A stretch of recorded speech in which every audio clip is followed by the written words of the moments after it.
পয়েন্টের 121 থেকে 123 একটি ধারায় তাকে সাক্ষ্য প্রদান বা বাধ্য করা যাবে না, অর্থাৎ সাক্ষ্য প্রদানের বাধ্য নয় এমন নীতি সম্পর্কে আলোচনা করেছে সাক্ষ্য পয়েন্টের 121 থেকে 131। তাহলে আমরা চলে যাই যে 121 থেকে 131 কোন কোন ধারাগুলো রয়েছে এবং কোন কোন ব্যক্তির ক্ষেত্রে সাক্ষ্য প্রদানের তাদের বাধ্য করা যাবে না। অর্থাৎ আমরা পেয়েছি সাক্ষ্য পয়েন্টের 121 রয়েছে জজ এবং ম্যাজিস্ট্রেট যিনি রয়েছে তাকে সাক্ষ্য প্রদানে বাধ্য করা যাবে না, অর্থাৎ তিনি যিনি বিচার প্রক্রিয়ার সাথে সম্পৃক্ত সে বিষয়ে তাকে সাক্ষ্য প্রদান করা বাধ্য করা যাবে। তবে হ্যাঁ, তার সম্মুখে যদি কোনো দুর্ঘটনা কোনো ঘটনা ঘটে থাকে সে বিষয়ে সে সাক্ষ্য প্রদান করতে পারে। কিন্তু এটা হচ্ছে 121 সাক্ষ্য 121 এই জজ ম্যাজিস্ট্রেটকে একটা বিশেষ সুবিধা দেওয়া আছে যে সে সাক্ষ্য প্রদান করতে বাধ্য না। তবে হ্যাঁ, আরেকটি ক্ষেত্রে হতে পারে, সেটা হচ্ছে তার ঊর্ধ্বতন কর্মকর্তা যদি তাকে বলে সেক্ষেত্রে সে সাক্ষ্য প্রদান করতে পারে। এরপর চলে যাবো আমরা 122 কি বলেছে, 122 বলেছে স্বামী স্ত্রীর মধ্যে যে পত্র আলাপ রয়েছে, গোপন পত্র আলাপ বা কথোপকথন যেগুলো হয় সেই সম্পর্কে সে সাক্ষ্য প্রদান করতে কোনো বাধ্য নয়। অর্থাৎ একজন স্বামী একজন স্ত্রীর সাথে যে কথা বলেছে, একজন স্ত্রী যে তার স্বামীর সাথে যে কথাবার্তা বলেছে, আলাপ আলোচনা তৈরি করেছে, সে বিষয়ে সে সাক্ষ্য প্রদান করতে কোনো বাধ্য নয়। তবে দেওয়ারি থেকে একজন একজনের সাথে সাক্ষ্য দিতে পারে, কিন্তু বৈধের ক্ষেত্রে হবে একমাত্র যখন পক্ষে বিপক্ষ হবে, স্বামী তার স্ত্রীর বিপক্ষে এবং স্ত্রী তার স্বামীর বিপক্ষে সাক্ষ্য প্রদান করতে পারে। সেটা কোন ক্ষেত্রে দিতে পারে, সেটা হচ্ছে পারিবারিক যে মামলাগুলো রয়েছে, সেটা যৌতুকের মামলা হতে পারে, তারপর হচ্ছে তালাকের যে মামলাগুলো রয়েছে সেক্ষেত্রে তারা একজন একজনের বিরুদ্ধে সাক্ষ্য প্রদান করতে পারে। কিংবা কোনো দেখা যাচ্ছে বাবা মা বলছে যে সাক্ষ্য দেওয়া, সেক্ষেত্রেও দিতে পারে। এ হচ্ছে 122। এরপর আমরা চলে যাই 123 কি বলেছে, 123 বলেছে রাষ্ট্রের বিষয়ে কোনো সাক্ষ্য প্রদানে বাধ্য করা যাবে না, অর্থাৎ একজন রাষ্ট্র তার রাষ্ট্রের জনগণের জন্য ভালোর জন্য কোনো কিছু বিষয় যদি সে গোপনে রাখে সেক্ষেত্রে তাকে সেটা সাক্ষ্য প্রদানে বাধ্য করা যাবে না, তার জনগণের রাষ্ট্রের সুবিধার্থে নিয়োজন করতে হবে। এরপর চলে যাবে আমরা 124 কি বলেছে, 124 বলেছে সরকারি অফিসিয়াল বার্তা, অর্থাৎ একজন সরকারি কর্মচারী বা কর্মকর্তা তাকে সরকারি যে অফিসিয়াল কাজকর্ম যে বিষয়গুলো রয়েছে সেই বিষয় সম্পর্কে তাকে সাক্ষ্য দিতে বাধ্য করা যাবে না। এটা আমরা দেশে দেখেছি রাষ্ট্র একটা ঊর্ধ্বতন কর্মকর্তার উপর ডিপেন্ড করছে, কিন্তু সরকার অফিসিয়াল কর্মকর্তা হচ্ছে সেই ব্যক্তি, তার ব্যক্তির ক্ষেত্রে সে ব্যক্তির কি করতে সাক্ষ্য প্রদান করতে বাধ্য নয়। এরপর আমরা চলে যাবো 125 অপরাধ সংগঠনের ক্ষেত্রে, অপরাধ সংগঠনের সংবাদদাতা যে কোনো মাধ্যমে সংবাদটা পেয়েছে, কোন মাধ্যমে পেয়েছে, কার কাছ থেকে সে তথ্যটা পেয়েছে, এই তথ্য সে বলতে বা প্রকাশ করতে সে বাধ্য নয়, মানে সাক্ষ্য দিতে বাধ্য নয়। তাহলে আমরা পেয়েছি 125 বলেছে অপরাধীর নাম প্রকাশ ক্ষেত্রে বা অপরাধ সংগঠনের যে ঘটনা যে ঘটেছে সেক্ষেত্রে কোনো ব্যক্তি যিনি প্রেস ব্রিফিং করছে, আমরা র্যাব দেখতে পাচ্ছি, পুলিশে দেখতে পাই যখন ঘটনা কোনো প্রেস ব্রিফিং করে একজন পুলিশ, একজন র্যাব, তারপরে রয়েছে ডিজিআই হোক, যে হোক না কেন, কিংবা এখন কোর্টেও হতে পারে জজ ম্যাজিস্ট্রেট, সে কোন গোপন তথ্যের ভিত্তিতে এই তথ্যটা পেয়েছে সেই বিষয়কে সাক্ষ্য দিতে বাধ্য নয়। এরপর যখন আমরা 126 থেকে 129 পর্যন্ত রয়েছে পেশাগত যোগাযোগ, অর্থাৎ একজন আইনজীবীর কর্মকর্তার সাথে একজন তার মক্কেলের যে যোগাযোগটা রয়েছে, পেশা সম্পর্কে আইনি পেশা সম্পর্কে যে যোগাযোগগুলো রয়েছে সেটা টোটাল আলোচনা করছে 126 থেকে 129 মধ্যে। তাহলে আমরা চলে যাই 126 কি বলেছে, 126 হচ্ছে উকিলের ক্ষেত্রে, অর্থাৎ একজন উকিল তার আইনি পক্ষে যে মক্কেলের সাথে যে কথাগুলো বলেছে সেই বিষয় কোন আলোচনা হচ্ছে, কী কী পদক্ষেপ নিচ্ছে, কী বিষয়ে আলোচনা করছে সেই বিষয়ে সে একজন উকিলের সাক্ষ্য প্রদান করতে বাধ্য নয়। এটা হচ্ছে 126। এবার 127 বলেছে আইনি দোভাষী যেটা রয়েছে কিংবা কানি বা ক্লার্ক বা মুক্তা যেটা বলা আছে তাদেরকে সাক্ষ্য প্রদান করতে বাধ্য করা যাবে না।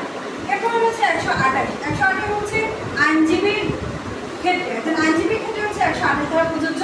আর 129 যেটা বলবে আমরা আইনি উপদেষ্টা যেটা বলা আছে এটা শুধু মক্কেলের কাজ করতে, অর্থাৎ একজন মক্কেল যদি নিজে সাক্ষ্য দেয় সেক্ষেত্রে কী করতে পারে না, তাকে সাক্ষ্য দানে বাধ্য করা যাবে না। যদি সে নিজে করতে পারবে কিন্তু তাকে যে দিতে হবে এমন কোনো কথা নেই। তবে হ্যাঁ, সে যখন নিজের সাক্ষী হবে সেটা হচ্ছে লিখিত প্রাপ্তি স্বীকার মাধ্যমে সে সাক্ষ্য দিতে চাচ্ছে সেটা বলবে, লিখিতভাবে দিবে, দেন তখন সে সাক্ষ্যটা দিতে পারে। এটা হচ্ছে 129। এরপর আমরা চলে যাই 130 কি বলেছে, 130 বলেছে মুখ্যতমার পক্ষ নয়, অর্থাৎ সে বাদী এবং বিবাদী কারোর কোনো পক্ষ নয় এমন কোনো ব্যক্তিকে সাক্ষ্য দানে বাধ্য করা যাবে না। এরপর আমরা 131 চলে যাই। 131 বলেছে দলিল দাখিলকারী কোনো ব্যক্তি যিনি রয়েছে, যিনি দলিলটা দাখিল করবেন, এই মালিক সে নন। হ্যাঁ, মূল মালিক সে নন, তার কাছে কাউকে জামানত হিসেবে রেখেছে।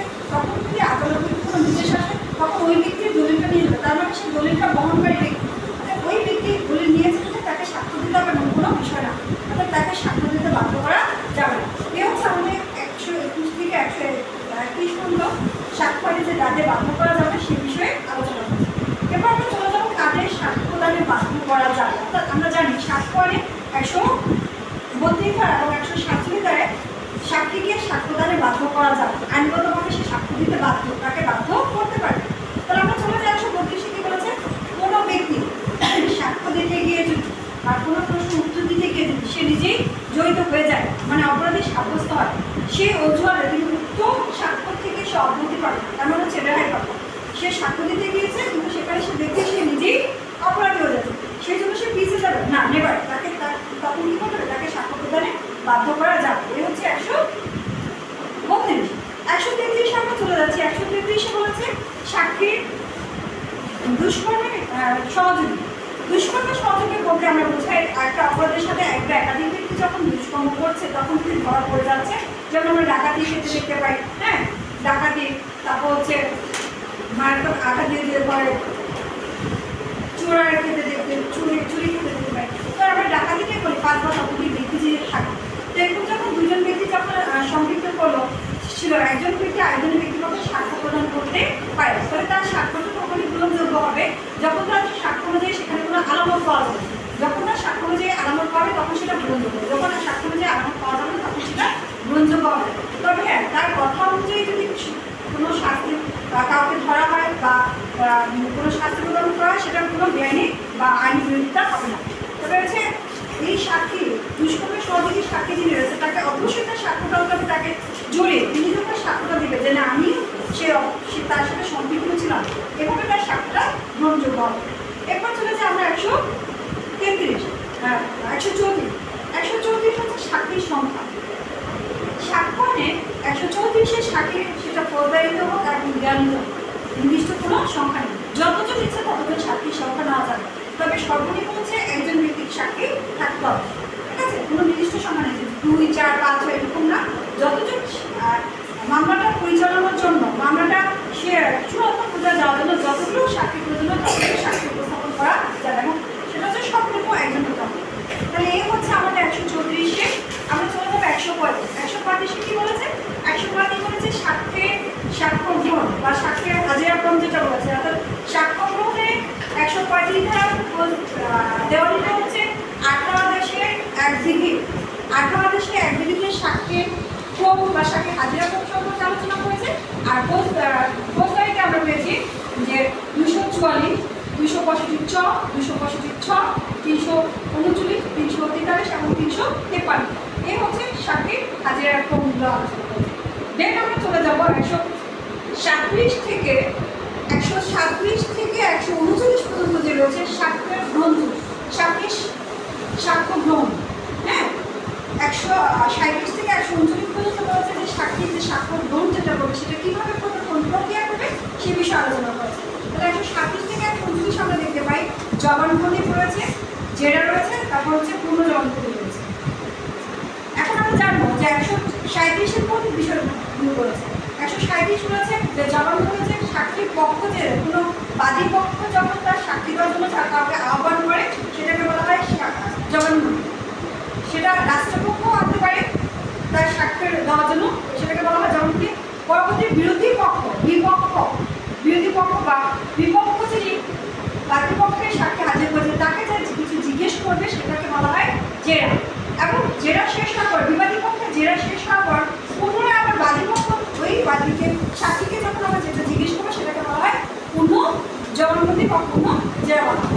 অর্থাৎ আমরা পেলাম যে ফার্স্ট হচ্ছে জবানবন্দি গ্রহণ করবে, দ্বিতীয় হচ্ছে জেরা করবে, তৃতীয় হচ্ছে পূর্ণ জবানবন্দি। অর্থাৎ কোনো ব্যক্তি শপথ গ্রহণের পর সাক্ষ্য গ্রহণের জন্য 3টি ক্রাইটেরিয়া রয়েছে বা 3টি স্তর রয়েছে, 3টি ধাপ রয়েছে। সেই ধাপ হচ্ছে জবানবন্দি, জেরা এবং পূর্ণ জবানবন্দি। এ হচ্ছে 137 বলা। 138 বলা হচ্ছে যে ক্রমগুলো যেটা বলেছে। 138 বলেছে ক্রম, যে কীভাবে সাক্ষ্য প্রদান করবে বা সাক্ষ্য দিবে। তাহলে সাক্ষ্য প্রদান বা সাক্ষ্য ক্রম হচ্ছে যে প্রথমে আমরা কাজ যেটা বললাম যে বাদীর পক্ষকে বা রাষ্ট্রপক্ষ নিজে একজন ব্যক্তিকে বা রাষ্ট্রপক্ষ যখন নিজে বাদীকে মামলা করে তখন সে সাক্ষ্য গ্রহণ কাউকে রাখতে পারে। ফার্স্টলি তাকে সাক্ষীকে সাক্ষ্যের জন্য ডাকবে। দ্বিতীয় হচ্ছে বিরোধী পক্ষ বা বিবাদী যিনি রয়েছে তিনি ওই বাদীকে সে কী হবে প্রশ্ন জেরা করতে পারবে এবং তার যখন জেরা শেষ হয়ে যাবে তখন পুনরায় যিনি ডেকেছে বাদীপক্ষ বা রাষ্ট্রপক্ষ হোক কিংবা বাদীপক্ষ যিনি সাক্ষীকে হাজির করছে সে ওই জেরার ব্যক্তিতে আবার তাকে কী করতে পারবে প্রশ্ন করতে পারবে। তবে আমাদের মাথায় রাখতে হবে যে একজন সাক্ষীকে যখন আমরা কোনো জেরা করবো যে তখন তাকে প্রাসঙ্গিক বিষয় তিনি যে জবানবন্দিতে যে কথাগুলো উল্লেখ করেছেন সেই কথার সাথে সে প্রাসঙ্গিক কোনো তথ্য মিল রয়েছে কিনা সেই বিষয়, অর্থাৎ তাকে প্রাসঙ্গিক বিষয় ছাড়া অন্য কোনো প্রাসঙ্গিকতা বিষয় ছাড়া অন্য কোনো বিষয় তাকে প্রশ্ন করা যাবে না। আরেকটা বিষয় মনে রাখতে হবে যে অন্য জেরার ক্ষেত্রে হচ্ছে বিতর্কিত যে বিষয়টা রয়েছে সেই বিষয় সম্পর্কে পূর্ণ জেরা করা যাবে, অর্থাৎ একজন বাদীকে একজন সাক্ষীকে জেরা যে করা হচ্ছে অর্থাৎ বিতর্কিত যে বিষয় রয়েছে সেই বিষয়টা উদ্ঘাটন করার জন্য তাকে পূর্ণ জেরা করা হচ্ছে। এরপর আমরা চলে যাবো পূর্ণ জেরা করার পর যে আদালতের অনুমতি নিয়ে সাক্ষীকে নতুন করে আবার নতুন আদালতের অনুমতি একজন সাক্ষীকে পুনরায় আবার নতুন কোনো প্রশ্ন উপস্থাপন করা হবে এবং নতুন কোনো প্রশ্ন জিজ্ঞেস করা যেতে পারে প্রাসঙ্গিক বিষয়ের সাথে সম্পৃক্ততা রেখে এবং নতুন কোনো তথ্য উদ্ঘাটন করার জন্য আদালতে অবশ্যই অনুমতি দিতে হবে, যেটাকে বলা হয় ফেডার, যেটা পুনরায়